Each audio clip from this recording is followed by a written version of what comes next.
विचारूया तर काय केलं पाहिजे आम्हाला मंत्रिपद मिळवण्यासाठी आम्हाला ह्याच्यापेक्षा मोठं मंत्रिपद पाहिजे देवा पैसा पाहिजे पैसा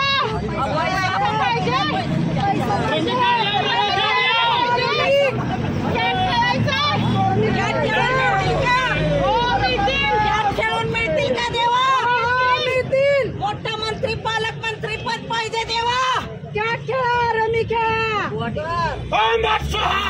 नक्की होईल का बहास स्वाहा कुठल्या गावात आले स्वाहा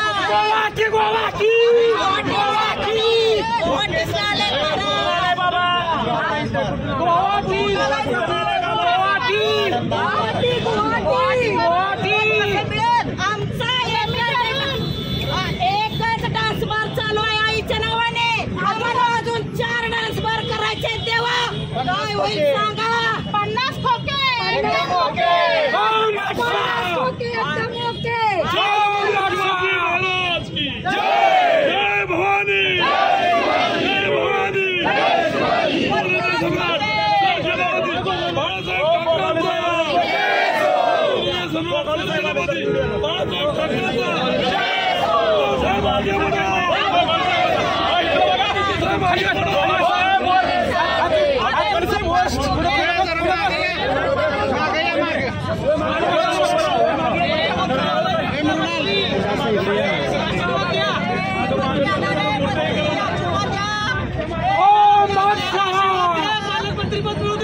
गोगावड्याला पालकमंत्रीपद मिळू दे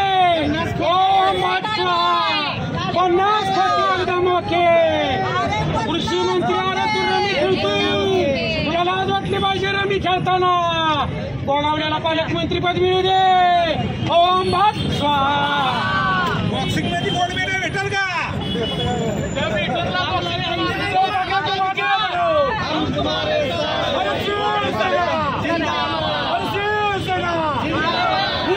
सम्राट बाळासाहेब ठाकरेंचं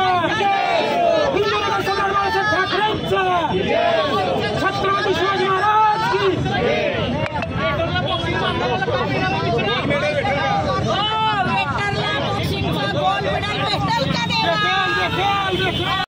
पूर्ण महाराष्ट्रामध्ये भ्रष्टाचारी आणि वादग्रस्त मंत्र्यांच्या विरोधात जनाक्रोश आंदोलन करण्यात येत आहे।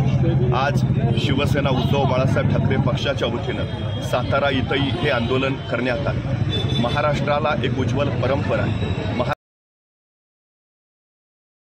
महाराष्ट्राच्या राजकीय संस्कृतीला एक उच्च असा स्तर आहे, पण गेल्या काही दिवसात हा स्तर प्रचंड मोठ्या प्रमाणात घालवलेला दिसतो। ज्या विधिमंडळातून महाराष्ट्राच्या कल्याणाचे निर्णय व्हावेत त्या विधिमंडळामध्ये मारामारी घडते। कृषी मंत्री रमी खेळताना आपल्याला दिसतात। गृहराज्य मंत्र्यांच्याच डान्स बारवर छापा पडतो आणि 22 बारबाला सापडतात।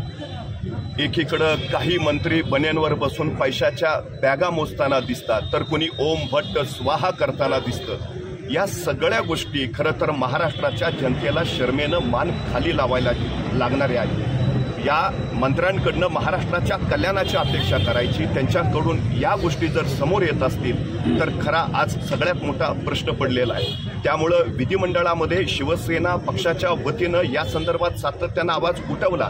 आम्हाला असं वाटलं होतं की या वादग्रस्त मंत्र्यांचे, भ्रष्ट मंत्र्यांचे राजीनामे घेतले जातील. खरं तर नैतिकदृष्ट्या त्यांनी ते स्वतःच द्यायला हवे होते, पण ते झालं नाही.